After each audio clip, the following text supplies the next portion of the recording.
সালাম আলাইকুম। সারা দিন জুড়ে গুঞ্জন ছিল বা দীর্ঘদিন যাবত আলোচনায় ছিল জুলাই সনদ বা জুলাই ঘোষণাপত্র কি আছে এতে। তো আজকে এনসিপির ঊর্ধ্বতন 5 জন নেতার কেউই উপস্থিত ছিলেন না। নাহিদ ইসলাম ছিলেন, সাথে আরো কয়েকজন ছিলেন। আর ডক্টর মোহাম্মদ ইউনূস তিনি এই জুলাই ঘোষণাপত্র পাঠ করেছেন। আসুন দেখি কি পাঠ করেছেন, কি আছে এই জুলাইয়ের ঘোষণাপত্রে। যেহেতু উপনিবেশ বিরোধী লড়াইয়ের সুদীর্ঘকালের ধারাবাহিকতায় খুবই সাহিত্যিক লেখা লেখছে, এই ভূখণ্ডের মানুষ দীর্ঘ 23 বছর পাকিস্তানের স্বৈর শাসকদের বঞ্চনা শোষণের বিরুদ্ধে রুখে দাঁড়িয়েছিল এবং নির্বিচার গণহত্যার বিরুদ্ধে গণপ্রতিরোধ গড়ে 1971 সালের 26শে মার্চ স্বাধীনতা ঘোষণা করে জাতীয় মুক্তির লক্ষ্যে রক্তক্ষয়ী মুক্তিযুদ্ধের মাধ্যমে বাংলাদেশ রাষ্ট্র প্রতিষ্ঠা করেছিল। নাম্বার 2, যেহেতু বাংলাদেশের আপামর জনগণ দীর্ঘ আন্দোলন সংগ্রামের মধ্য দিয়ে এই ভূখণ্ডের স্বাধীনতার ঘোষণাপত্রে বিবৃতি, সাম্য, মানবিক মর্যাদা, সামাজিক সুবিচারের ভিত্তিতে উদার গণতান্ত্রিক রাষ্ট্র বিনির্মাণের আকাঙ্ক্ষাকে বাস্তবায়নের জন্য সর্বোচ্চ ত্যাগ স্বীকার করেছে। নাম্বার 3, যেহেতু স্বাধীন বাংলাদেশের 1972 সালের সংবিধান প্রণয়ন পদ্ধতি এর কাঠামোগত দুর্বলতা অপপ্রয়োগের ফলে স্বাধীনতা পরবর্তী আওয়ামী লীগ সরকার মুক্তিযুদ্ধের জন আকাঙ্ক্ষা পূরণে ব্যর্থ হয়েছিল এবং গণতন্ত্র ও রাষ্ট্রীয় প্রতিষ্ঠানগুলোর কার্যকারিতা ক্ষুণ্ণ করেছিল। নাম্বার 4, যেহেতু স্বাধীনতা পরবর্তী আওয়ামী লীগ সরকার স্বাধীনতার মূলমন্ত্র গণতান্ত্রিক শাসন ব্যবস্থার বিপরীতে বাকশালের নামে সাংবিধানিকভাবে একদলীয় শাসন ব্যবস্থা কায়েম করে মত প্রকাশ, বিচার বিভাগের স্বাধীনতা হরণ করে, যার প্রতিক্রিয়ায় 1975 সালের 7ই নভেম্বর দেশে সিপাহী জনতার ঐক্যবদ্ধ বিপ্লব সংগঠিত হয় এবং পরবর্তী সময়ে একদলীয় বাকশাল পদ্ধতির পরিবর্তে বহুদলীয় গণতন্ত্র, মত প্রকাশ, বিচার বিভাগের স্বাধীনতা পুনঃ প্রবর্তনের পথ সুগম হয়। মানে 75-এর 15 আগস্টের ইস্যুটা এখানে নিয়ে আসছে।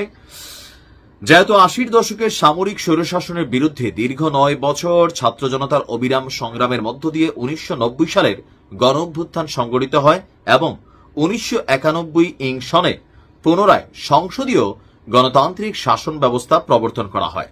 6, যেহেতু দেশি বিদেশি চক্রান্তে সরকার পরিবর্তনের গণতান্ত্রিক প্রক্রিয়া ব্যাহত হওয়ায় 1/11 ষড়যন্ত্রমূলক ব্যবস্থার মাধ্যমে বাংলাদেশে শেখ হাসিনার একচ্ছত্র ক্ষমতা, আধিপত্য, ফ্যাসিবাদের পথ সুগম করা হয়।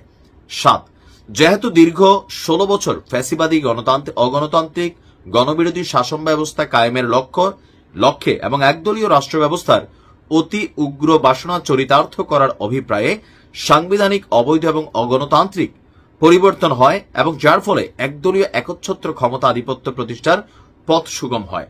আমি এইভাবে পড়তে গেলে মোটামুটি 2 দিন লেগে যাবে। এখানে বিশাল লম্বা চূড়া 28টা প্যারা তৈরি করা হয়েছে।